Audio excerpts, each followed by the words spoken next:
Good evening, everyone. It's Brigitte Limbanda here. This evening, I'm hoping to interview author Mary Elizabeth Jackson. She has just released a brand new book called Poolicious Look at Me. Looks like Mary has come online and we can actually go ahead with this info. Hi, Mary. Hi, everybody. Oh my gosh, that was a feat. Anyways, good morning, honey. So for the benefit of our viewers, will you tell us what your name is and what do you do? Hi, I'm Mary Elizabeth Jackson, and I'm a friend of Brigitte's, and I'm a mother of three. I'm also an author. My second book is just launching today in my children's series, so I'm just over the moon excited. I'm also an advocate for special needs, disabilities, and MTHFR, which we've never really talked about, but it's a genetic mutation that I have, as well as my children and my husband. And 30 to 50% of the population out there has it and doesn't know it. So it's, it's kind of it's important to know and be checked. It's very easy testing, but it does affect a lot of things in your body. So anyways, but today we're here to talk about the next Poohlicious book.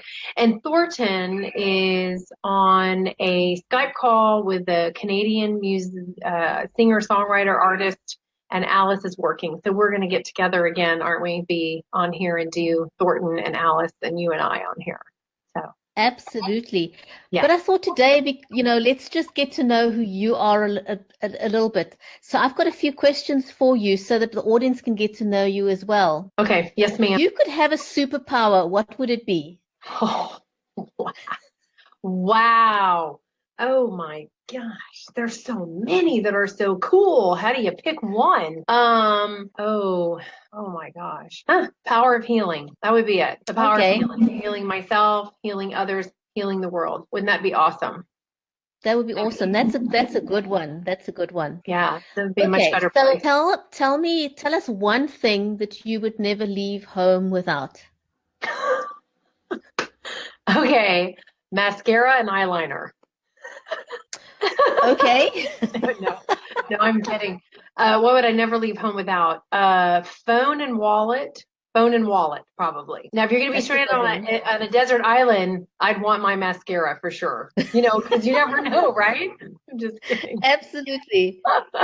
Yes. And I never leave home without my toddler. So, he's pretty much with me always. So you don't want to leave your toddler behind. No, you don't want to do that. Yeah. Okay, so if you were given $1 million, what would you do with it? Wow, you've got good questions this morning. Well, since I've thought about that often, what would I do with $1 million? I have family that I would take care of, right?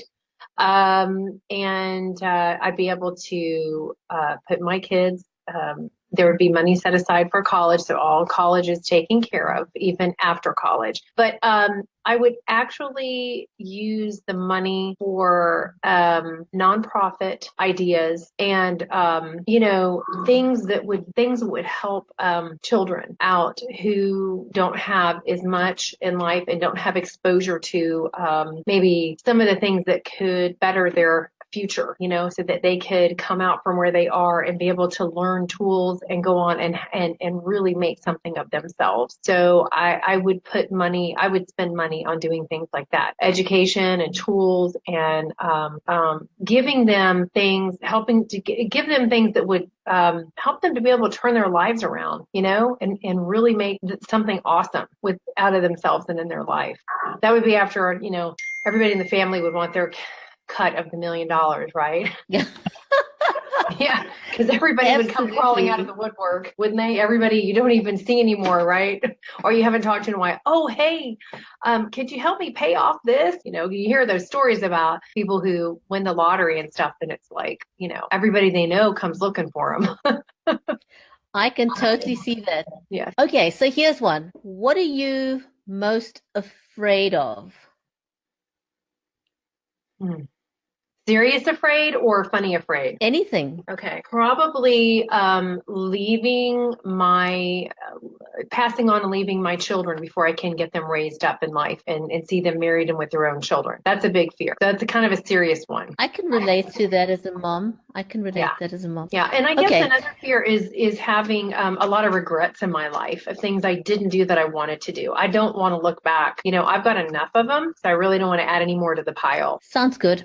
Okay, so would you describe yourself as a messy person or a neat freak? It's cyclical. It's mood based, I think, and it has to do with time also. So what I would like for things to be and what they are, two different things for Jenny, two different things, Because if I had the time to be the neat freak that I'd like to be and everything organized, it'd be awesome. But the reality of life is, okay, I'll do that later. Okay, I'll get back to that later. So then, my house totally looks lived in. I was supposed to have that launch party on Sunday and I had to cancel it because the books weren't here yet. And so I had sent the message out. And so we were busy cooking an Italian meal for like 30 people, neighbors. And a couple of people didn't get the message. And so, of course, they came over and they're like, oh, can I come in your house? And I'm like, oh, I was like, we have food everywhere and presents, wrapping and this and that. And I got flour on my face and, so it was totally a mess then.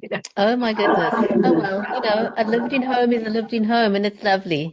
Well, when you have a toddler, I mean, you clean it. It's funny when everybody cleans, the girls and Charlie, they're like, God, I just cleaned this and it's a mess again. And I'm like, welcome to my world. I mean, you either wait till he's asleep or you just, I don't know, you get to it when you get to it, So what would you say is the best thing that's happened to you this year? Wow. Well, I guess one of the best things that's happened to me is the books and taking that chance on myself and going, okay, I'm going to leap. I'm going to close my eyes, but I'm going to leap and see if I land somewhere, and not listening to all that self-doubt. So that would be one of the best things to do because I took a leap of faith. I trusted in God and I took a leap of faith and I did it and it like the doors opened, and so I would think that testimony is one of the best things that's happened to me this year. My family is another great thing. All the wonderful friendships and connections I've made through this year and just wonderful people I've met. It's been such a blessing, it really has. It's been a tremendous blessing. So if you had to describe yourself in one word, what would it be? Okay. Hey, Thornton is asking for the link. Do you want to send him the link through iMessenger so he can join us? I guess he's off Skype. Is that possible? Yes, I can. Or do you want me to forward it off my phone? No, I can send it to him. Okay. All right. I'll text him. I'll let him know that it's coming through. We're just going to take a second here and pause. Okay. A word that did you say a word that describes me or describes this year? A word that describes you. Doing? I'm always doing something. Does that count? It's a word, I asked for one word, so it's a word. So I guess that. Oh, my favorite word is my favorite word is mindfulness and really trying to be mindful about what you say, your thoughts, how you treat other people, how you live your life. So doing and mindfulness, and those are two, which you only asked for one. So sorry. So listen, are you getting ready for Christmas over there? Do you guys do Christmas? Yes, people in South Africa celebrate Christmas, but I don't. Personally, okay. I don't. But okay, that's what I was wondering. People do celebrate Christmas around here. Okay. I'm going to look out for Thornton. I've sent him the link. Yeah, I texted him and let him know it's coming to him through iMessage. Yeah. So let's see if he's able to join us. He's like, I just finished writing and can join you. Send link. I can join you. Link, please. Oh, there we go. I have sent him the link, so let's see if he can manage. Okay. Okay, so until Thornton joins us, if you were offered to, or no, let me rephrase, would you volunteer to go on the first commercial flight to Mars? Oh, God. Probably not. I don't like airplanes or being on flights that long. Let my kids go instead. I don't think so. And that's very long. That's very long. We can't breathe on Mars though, right? Did you ever see the Wouldn't work. movie? Did you see the Work movie? for me. What is that movie? Oh, good gracious, we love this movie. John Carter. Have you seen that movie, John Carter? Is it a No, Disney I movie? haven't. Okay, you'll have to watch it. So he goes through a portal and ends up on Mars, and so it was only about 10 years old, I guess. But we always think that that would be so cool to do something like that. So if it was like that, probably it'd be cool, but on a flight, I'd rather take a portal, to be there really quick. Yeah, I'd have to take a rain check on that one. Yeah, I don't like closed-in places very much. So, oh my goodness. Okay, so here's another one. Okay. What would you right now tell your 20-year-old self? Oh my gosh. Do you have time? Do you have time to listen? How much time do you have? Oh God. Oh my gosh. I would tell my 20-year-old self to always listen to the advice given and don't think you know it all because you know how 20-year-olds are. They think they know everything. Okay, Thornton says he hasn't seen the link yet. Let me resend that to him again. I'm sending to him in Messenger. It seems to have gone through from my side, but I Yeah, just don't see that he's received it. So I'm resending it as do you have well. his do you have his email? Do you want to send it through email? I'm sending it to him on Messenger. Okay. If you could let him know that it's on the Messenger link. Okay. Let's see if he can find it now. Yeah, I would tell my Okay, and I've 20 got, I've got a good question for you now. Okay.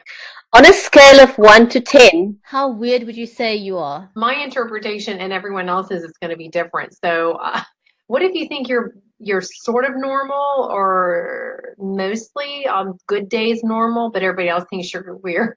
Doesn't help, does it? I that's a good question. Do you think you're weird? Yeah, I think we're all weird, right? I think I'm weird sometimes, but I try to appear sound mind for most days. I think when I'm running around and my schedule's so crazy, I probably look like, I have people say to me all the time, "Hey, you only have 3 kids? I thought you had like 5 or 6."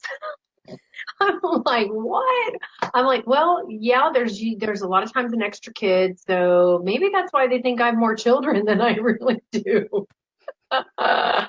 But I don't know. I think we all have our little idiosyncrasies, and sometimes people can appreciate them, like-minded people can appreciate them, and then other people can't. Now, do I know weirder people than me that I love? Yeah, I have some friends who are like, and we tease them about it. But it's awesome. I think it's awesome, just to accept people how they are. Because if we're all the same, it's really super boring. Absolutely. Yeah. I can see that Thornton received my link now. So let's see if he will join us in a minute or not. I'll Okay. keep an eye on that. You know In the how old? meantime, my next question for you is, when you were growing up, what did you envision yourself becoming? What was your dream as a kid? What were you going to become? What was your big thing? My big thing in high school was I always wanted a psychology background degree because my mother was and has that education. So I grew up with that. So that psychology slash therapy was always in my background to do. Teacher, when I was in high school, my dream was to go into musical theater and to pursue that and that creative genre, dancing, acting, singing, all that stuff. That's if I could have done that every day of my life, I would have been just the happiest little pea on the planet. That would have been the creative expression that would have made me really happy, and writing in there as well. But the academic side of me wanted to do psychology, teaching, therapy. So it was kind of like two. Yeah, no, I can well imagine. Yeah, but dancing was my therapy. Dancing was everything to me. It was just, and we're talking, clean dancing, ballet and musical theater and, those kind of things. So, but go ahead. I think you're going to like the next question. What time of the day are you most creative? Oh, 2 to 4 o'clock in the morning. Kidding. Um, that happens to me a lot, actually. I wake up and it's like all these thoughts come and these words and poetry or whatever. I'm like, oh, I just want to sleep. Can I just sleep? Can I write it in the morning when I wake up? And so sometimes I do have to get up and write it down because it doesn't come back the same way. but I would say early morning, and then sometimes in the evening before I go to bed, things will come. You know what I mean? So I would say those 2 times are probably my best times. And definitely when I have moments of quiet, when I can at least just have no sound, no interruptions, then a lot starts to come. So what was your inspiration for Poolicious Look at Me? My son, of course.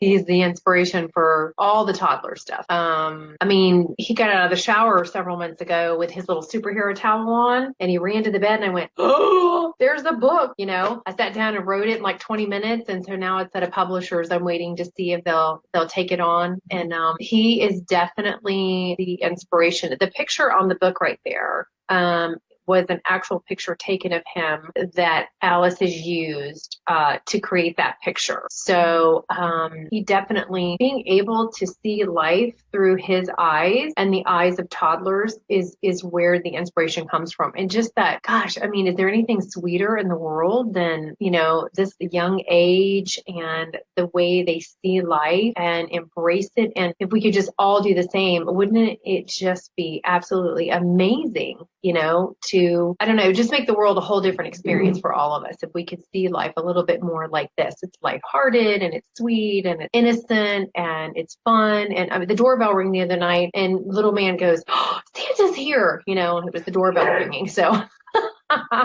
you know, we were all chuckled about that. We're like, no, it's just the neighbor.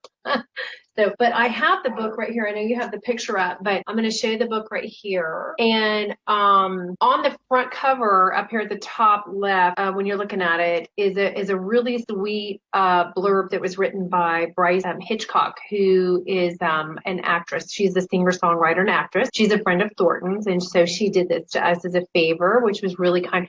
And I do want to give acknowledgement to Sarah Wiseman, who is our friend, you know, and Sarah did a blurb for the book, and hers is on the back of the cover. And then a really good friend of mine who is a teacher as well as a music producer. And he wrote something for the back of the book as well. So I'm really grateful to John Panera and to Sarah Wiseman for their contribution, and to Bryce Hitchcock for their contribution, for their lovely words. And it's really important to have those for your book.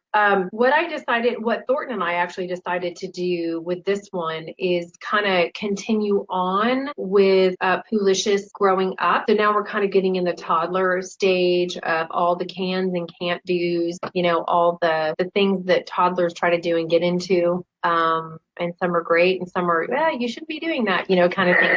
But also to just continue to write it from the viewpoint of the child. Right.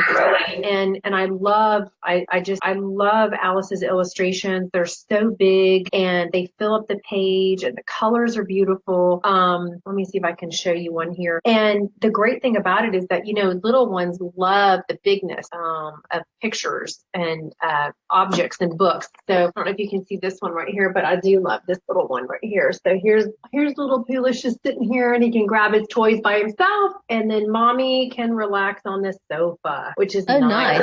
Yes, because he can do that all by himself, and he doesn't even have to ask his mommy, which is awesome, right? Sweet. So, yeah, it's very Congratulations on your second book, Mary. This is great. Thanks. Where can people buy the book? Well, they can go to blackrosewriting.com right now and get 10% off to buy the book. And then it's also on Amazon and Kindle and Barnes & Noble online and area, you know, just other online stores that carry books. So actually this morning just went to put it on Goodreads. So I'm waiting for that because it's a process, you know.